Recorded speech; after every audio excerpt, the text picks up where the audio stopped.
आज मैं आपको कुछ ऐसे आहारों के बारे में बताने वाला हूं जो कि सीधा हमारे शुक्र धातु को पोषित करते हैं, हमारा वीर्य गाढ़ा करते हैं। आयुर्वेद में ऐसा कहा गया है कि अगर हमारी वीर्य धातु पोषित रहेगी तो यह हमारे ऊपर की 6 धातु यानी कि रस, रक्त, मांस, मेद, अस्थि, मज्जा, ये 6 की 6 धातुओं को पोषित करना शुरू कर देगा।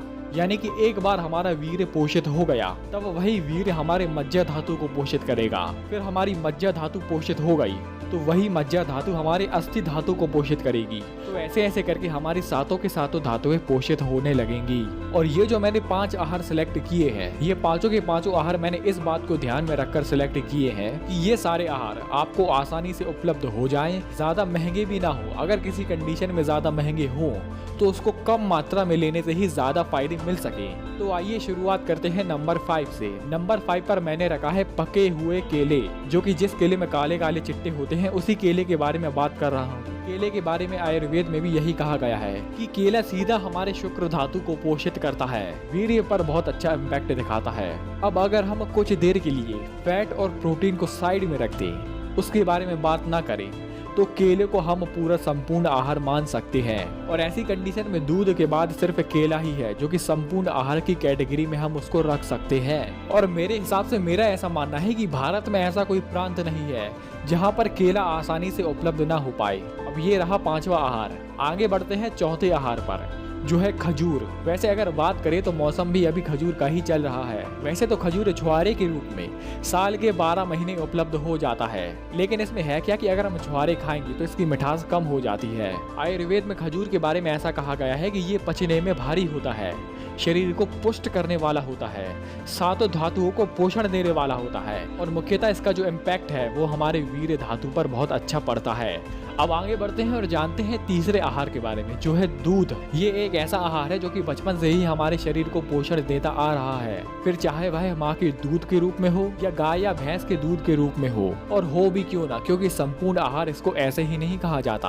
आयुर्वेद में जो ओज के लक्षण बोले गए हैं वो बिल्कुल सटीक दूध के भी बैठते हैं। यानी कि ओज हमारी रोग प्रतिरोधक क्षमता को बढ़ाती है। तो सीधी सीधी बात है कि दूध भी हमारे रोग प्रतिरोधक क्षमता को बढ़ाएगी। दूध भी उन चुनिंदा आहारों में से एक है जो कि सीधा हमारे शुक्र धातु को पोषित करती है।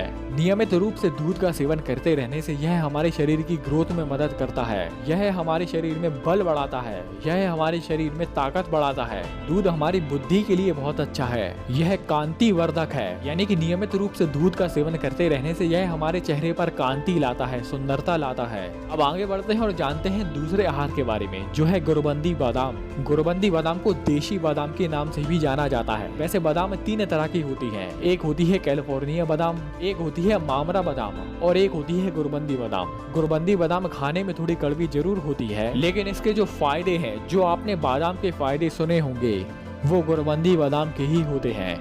यानी कि बादाम खाने से बुद्धि तेज होती है, तो वह गुरबंदी बादाम खाने से बुद्धि तेज होती है। बादाम हमारे आंखों के लिए अच्छा है, तो वह गुरबंदी बादाम हमारे आंखों के लिए अच्छा है। बादाम हमारे स्पर्म काउंट को बढ़ाता है, तो वह गुरबंदी बादाम ही है जो हमारे स्पर्म काउंट को बढ़ाता है। आपने प्योर बादाम के तेल के बारे में सुना होगा, जिसको बादाम रोगन भी कहा जाता है। तो वही बादाम का तेल यानी कि बादाम रोगन गुरबंदी बादाम से ही निकलती है। अब आगे बढ़ते हैं और जानते हैं नंबर 1 आहार के बारे में, जो है घी।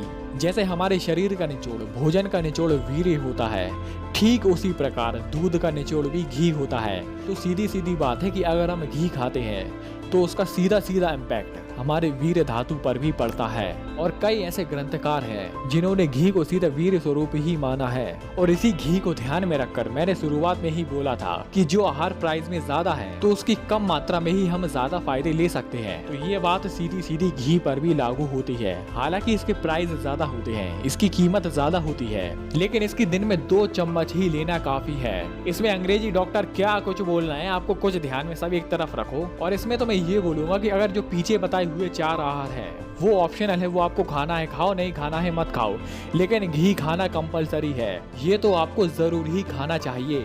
आपने वीडियो यहाँ तक देखी, आपका बहुत बहुत आभार, धन्यवाद।